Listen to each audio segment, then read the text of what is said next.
মুরলির তারিখ 28 ডিসেম্বর 2023। ওম শান্তি। মধুবন থেকে বাপদাদা বলছেন, মিষ্টি বাচ্চারা সর্বদা সৎপাত্রে দান করবে, ফালতু সময় অপচয় করবে না। প্রত্যেকের নাড়ি টিপে দেখো যে শোনার সময় তার বৃত্তি কোথায় যায়। প্রশ্ন: পবিত্র দুনিয়াতে যাওয়ার জন্য তোমরা বাচ্চারা অত্যন্ত সতর্ক থাকো, কোন কোন বিষয়ে তোমাদের সতর্কতা অবলম্বন করতে হয়? উত্তর: গৃহস্থ ব্যবহারে কমল ফুলের সমান থাকাই হল সবথেকে বড় সতর্কতা। আমাদের ত্যাগ হল সমগ্র পুরানো দুনিয়ার ত্যাগ। এক চোখে হল সুইট হোম, অন্য চোখে হল সুইট রাজধানী।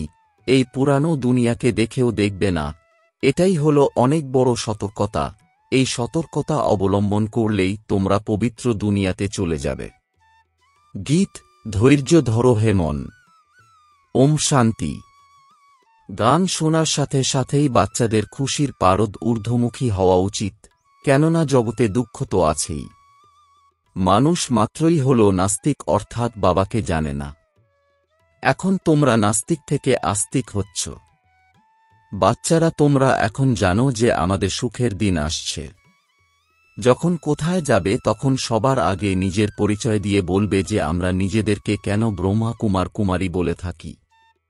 ব্রহ্মা হলেন প্রজাপিতা, শিবের সন্তান। উচ্চ থেকে উচ্চতম সেই নিরাকারকে বলা হয় ব্রহ্মা। বিষ্ণু, শঙ্কর তো হলেন তাঁর সন্তান। বিষ্ণু আর শঙ্করকে কখনো প্রজাপিতা বলা হয় না। প্রজাপিতা ব্রহ্মা এখানে আছেন। দেখো, এই পয়েন্ট ভালো করে ধারণ করো। লক্ষ্মীনারায়ণ, রাধেকৃষ্ণকে প্রজাপিতা বলা হয় না। প্রজাপিতা ব্রহ্মার নাম সুপ্রসিদ্ধ। ইনি হলেন সাকার প্রজাপিতা। এখন স্বর্গের রচয়িতা তো হলেন পরমপিতা পরমাত্মা শিব। স্বর্গের রচয়িতা ব্রহ্মা নন। নিরাকার পরমাত্মাই এসে প্রজাপিতা ব্রহ্মার দ্বারা স্বর্গ রচনা করেন। আমরা হলাম তাঁর অগণিত বাচ্চা। আত্মা তো হল পরমপিতা শিবের সন্তান। বোঝানোর জন্য ভালো পদ্ধতি চাই। বলো, আমাদেরকে তিনি রাজযোগ শেখাচ্ছেন। ব্রহ্মার দ্বারা সৃষ্টির আদি, মধ্য, অন্তের রহস্য বোঝাচ্ছেন। তো প্রথমে এই ব্রহ্মা শোনেন, জগৎ অম্বাও শোনেন। আমরা হলাম বিকে। দাওয়াও হয় কন্যা সে, যে 21 কুলের উদ্ধার করে 21 জন্ম সুখ প্রদান করে। আমরা পরমপিতা পরমাত্মার থেকে 21 জন্ম সত্যযুগ ত্রেতাতে সুখ পাওয়ার জন্য উত্তরাধিকার নিচ্ছি। অবশ্যই সত্যযুগ ত্রেতাতে ভারত সদা সুখী ছিল, পবিত্র ছিল, তো তিনি হলেন আমাদের বাবা, ইনি হলেন দাদা। এখন যার কাছে এত সন্তান আছে তথাপি তার কোনো উদ্বেগ নেই। কত অসংখ্য বাচ্চা আমাদেরকে ব্রহ্মার দ্বারা রাজযোগ শেখাচ্ছেন। এই অসীম জগতের বাবার থেকেই আমাদের উত্তরাধিকার প্রাপ্ত হচ্ছে। সমগ্র দুনিয়াই হল পতিত, তাকে পাবন করেন একমাত্র বাবা। পুরানো দুনিয়াকে পরিবর্তনকারী স্বর্গের রচয়িতা তিনি হলেন সদ্গুরু, সকলের সদ্গতিদাতা। নতুন দুনিয়াতে হল লক্ষ্মীনারায়ণের রাজ্য। ভারতে যে দেবী দেবতাদের রাজ্য ছিল, সেই দেবতারাই 84 জন্ম নেয়, পুনরায় বর্ণ বলতে হয়। আগেই সময় চেয়ে নিতে হবে। বলো, এই কথাগুলিকে শান্তচিত্তে মন দিয়ে শুনুন। বুদ্ধিকে এদিকে ওদিকে যেতে দেবেন না। ভাই এবং বোনেরা, বাস্তবে আপনারা সবাই হলেন শিবের সন্তান। প্রজাপিতা ব্রহ্মা তো হলেন এই বংশতালিকার মুখ্য। আমরা হলাম ব্রহ্মা মুখ বংশাবলী ব্রাহ্মণ, তার থেকে উত্তরাধিকার নিচ্ছি। যোগবলের দ্বারা বিশ্বের রাজ্যভাগ্য প্রাপ্ত করি, নাকি বাহুবলের দ্বারা? আমরা ঘরবাড়ি ত্যাগ করি না, আমরা তো নিজেদের ঘরেই থাকি। এটা হল মানুষ থেকে দেবতা হওয়ার স্কুল। মানুষ তো কাউকে দেবতা বানাতে পারে না। এটা হলই পতিত দুনিয়া। জলের গঙ্গা তো পতিত পাবনী নয়। বারবার তাতে স্নান করতে যায়, পবিত্র হই না। এরকমই রাবণেরও উদাহরণ আছে। বারবার দহন করতে থাকে, রাবণ মরেই না। কোর্সের এই রাবণের চিত্রটিও নিয়ে যেতে হবে। কোনো বড় জায়গায় গেলে তো অ্যালবামও নিয়ে যেতে হবে। দেখো, এরা সবাই হলো বাচ্চা। সকলেই পবিত্র থাকার প্রতিজ্ঞা করেছে। বাস্তবে সবাই হল ব্রহ্মার সন্তান। প্রজাপিতা ব্রহ্মা হলেন এই বংশতালিকার হেড অর্থাৎ মুখ্য। প্র্যাকটিক্যালে আমরা সবাই হলাম ব্রহ্মা কুমার কুমারী, তোমরাও তাই, কিন্তু তোমরা তাঁর পরিচয় জানতে না। এখন দুনিয়াতে কেউ সত্যিকারের ব্রাহ্মণ নেই। সত্যিকারের ব্রাহ্মণ হলাম আমরা। রাজ্য আমরা পাই। তারপর এটা হল ব্রাহ্মণদের বংশতালিকা। ব্রাহ্মণ হল টিকি। বাচ্চাদেরকে বোঝানো হয়েছে যে শ্রীকৃষ্ণ ভগবান নয়, সে তো সম্পূর্ণ ৮৪ জন্ম নেয়। ৮৪ জন্ম পূর্ণ করে পুনরায় দেবতা হতে হবে। কে বানাবেন? বাবা বানাবেন। আমরা তাঁর থেকে রাজযোগ শিখছি। তাঁরই মহিমা আছে, এক ওঙ্কার, তিনি হলেন নিরাকার, নিরহংকারী। তাঁকে এসে সার্ভিস করতে হয়। পতিত দুনিয়া পতিত শরীরে আসেন। এখন সেই গীতা এপিসোড রিপিট হচ্ছে। মহাযুদ্ধ লেগেছিল। সবাই মশার মতো দিয়েছিল।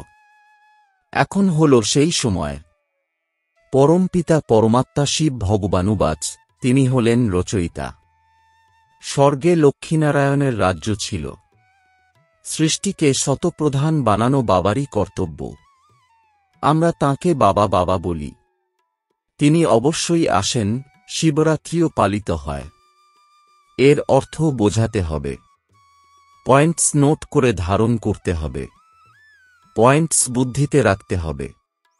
কন্যাদের বুদ্ধি তো ভালো হয়। কুমারীদের পা ধুয়ে দেয়।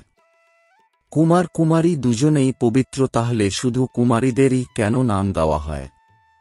কেননা তোমাদের এখন যে গায়ন আছে, কুমারী সে, যে ২১ কুলের উদ্ধার করে, তো সেই সম্মান এখনো চলে আসছে। আমরা ভারতের আধ্যাত্মিক সেবা করি। আমাদের উস্তাদ, সহায়ক হলেন পরমপিতা পরমাত্মা। তাঁর থেকে আমরা যোগবলের দ্বারা শক্তি গ্রহণ করি, যার দ্বারা আমরা ২১ জন্ম এভার হেলদি হই। এটার গ্যারান্টি আছে।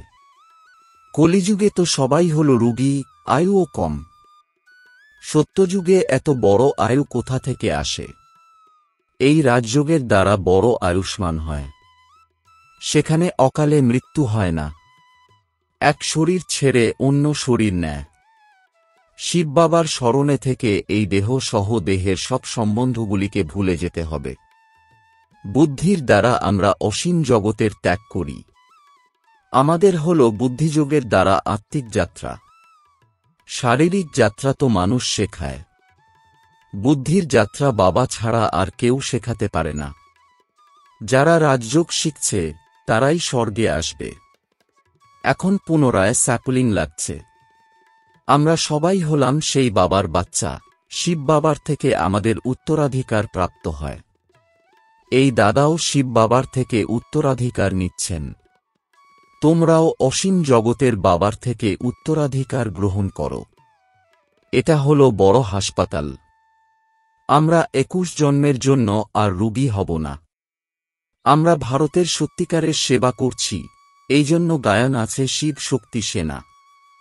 এখন বাবা বলছেন, স্মরণের দ্বারা নিজের বিকর্ম বিনাশ করো, তাহলে আত্মা শুদ্ধ হয়ে যাবে, আর জ্ঞান ধারণ করলে তোমরা চক্রবর্তী রাজা হয়ে যাবে। আমরা পবিত্র হলে লক্ষ্মীকে অথবা নারায়ণকেও বরণ করতে পারব। সর্বগুণ সম্পন্ন, সম্পূর্ণ নির্বিকারী এখানে না হলে তো লক্ষ্মীনারায়ণকে কিভাবে বরণ করবে? এই জন্য বলা হয়, আয়নায় নিজেকে দেখো, লক্ষ্মীনারায়ণকে বরণ করার যোগ্য হয়েছ কি? সম্পূর্ণ মোহমুক্ত না হলে তো লক্ষ্মীকে বরণ করতে পারবে না, আর প্রজা হতে হবে। শিব বাবাকেও পরমধাম থেকে আসতে হয়। অবশ্যই পতিত দুনিয়াতেই আসবেন এবং পাবন বানিয়ে নিয়ে যাবেন। এখানে আমরা অনেক বিষয়ে সতর্ক থাকি। আমাদের এক চোখে সুইট হোম আর অন্য চোখে সুইট রাজধানী। আমাদের ত্যাগ হল সমগ্র দুনিয়ার ত্যাগ। ঘর গৃহস্থে থেকে কমল ফুলের সমান পবিত্র থাকি। বৃদ্ধ অবস্থায় মনে করে, বানপ্রস্থে চলো, মুক্তিধামের জন্য পুরুষার্থ করি। এই সময় তো সকলেরই হল বানপ্রস্থ অবস্থা। প্রত্যেকের অধিকার আছে বাবার থেকে উত্তরাধিকার নেওয়ার। দুঃখধামকে ভুলে যেতে হবে। এটা হল বুদ্ধির দ্বারা ত্যাগ। আমরা পুরানো দুনিয়াকে বুদ্ধির দ্বারা ভুলে গিয়ে নতুন দুনিয়াকে স্মরণ করি। তারপর অন্তমতি অনুসারে গতি হয়ে যায়। এটা হল সবথেকে বড় গডফাদারলি ইউনিভার্সিটি। ভগবানুবাচ, আমি রাজযোগ শিখিয়ে মানুষ থেকে দেবতা বানাচ্ছি। এইরকম ভাবে বোঝাতে হবে। বলো, আমি যা কিছু শোনাচ্ছি তা বসে মন দিয়ে শুনুন। কথার মাঝে প্রশ্ন করলে সেই প্রবাহ ভেঙে যায়। আমি আপনাদেরকে সমগ্র সৃষ্টিচক্রের রহস্য বোঝাচ্ছি। ড্রামাতে শিব বাবার কি ভূমিকা, লক্ষ্মীনারায়ণকে, আমাদের সকলের জীবন কাহিনী বলবো। প্রত্যেকের নারী দেখতে হবে। সেই সময় তাদের মনের মধ্যে কি চিন্তা চলছে সেটা বুঝতে হবে। ঠিক করে শুনছে নাকি গরম তাওয়া অর্থাৎ কড়াই হয়ে বসে আছে। এদিক ওদিক দেখছে না তো। এখানে বাবাও দেখছেন কে কে সামনে বসে খুশিতে নৃত্য করছে।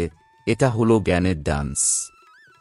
লৌকিক স্কুল তো অনেক ছোট হয়, যাতে টিচার ভালোভাবে সকলের উপর নজর রাখতে পারেন আর নম্বরের ক্রমানুসারে বসতে বলেন।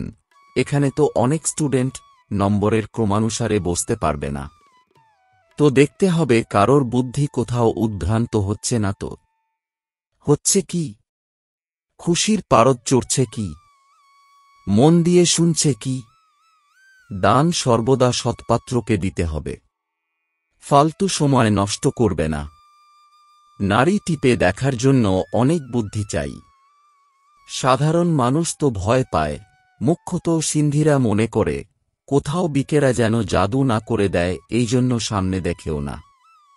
শিব বাবা বোঝাচ্ছেন, তোমরা ব্রাহ্মণরাই ত্রিকালদর্শী হও, তারপর আবার বর্ণের রহস্য বুঝতে হবে। আমি সেই, এর অর্থ বোঝাতে হবে।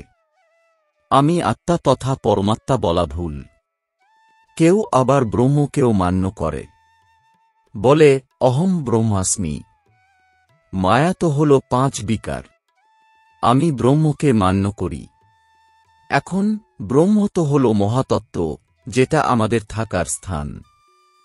যেরকম হিন্দুস্থানের বাসিন্দারা নিজেদেরকে হিন্দু বলে দেয়, সেই রকম তারাও ব্রহ্মতত্ত্বকে বলে দেয় যে আমিই হলাম ব্রহ্ম।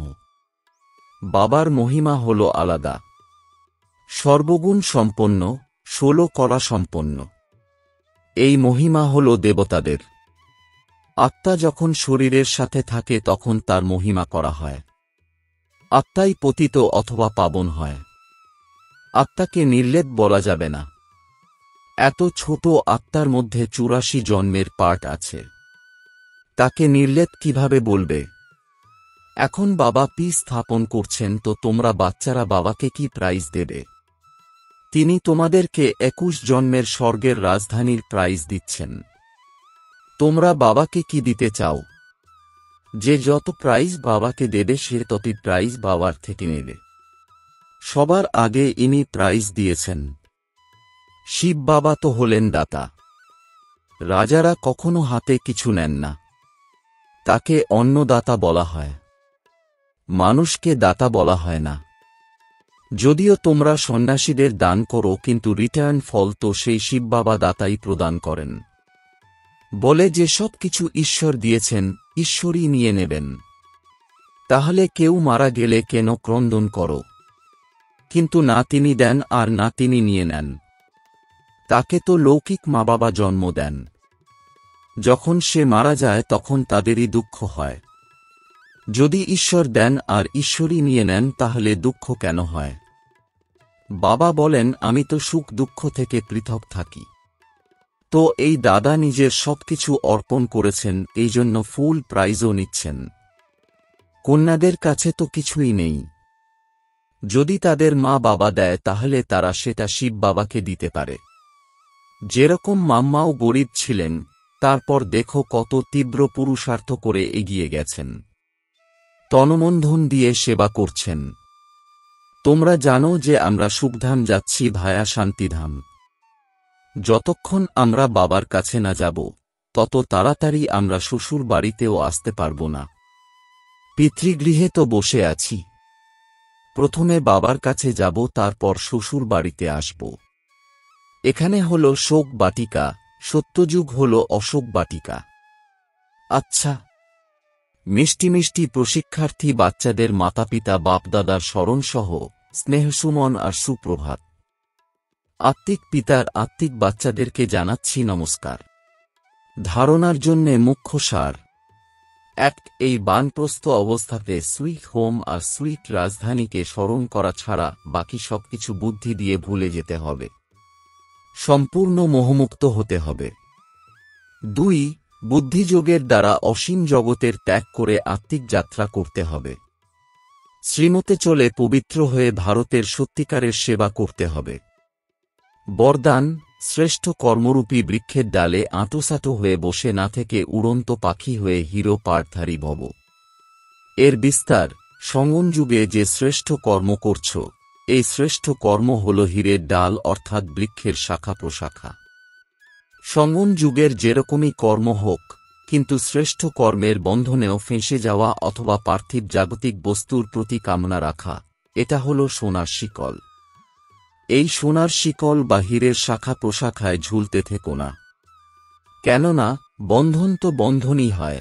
সেই জন্য বাপদাদা সবাইকে উড়ন্ত পাখির স্মরণ করাচ্ছেন যে সকল বন্ধন অর্থাৎ পার্থিব জগতের সবকিছুকে অতিক্রম করে হিরো পাঠধারী হও। স্লোগান, অন্তরে স্থিতির দর্পণ হল মুখমণ্ডল। মুখমণ্ডল কখনো উদাসীন না হয়, খুশিতে ভরপুর যেন থাকে। ওম শান্তি।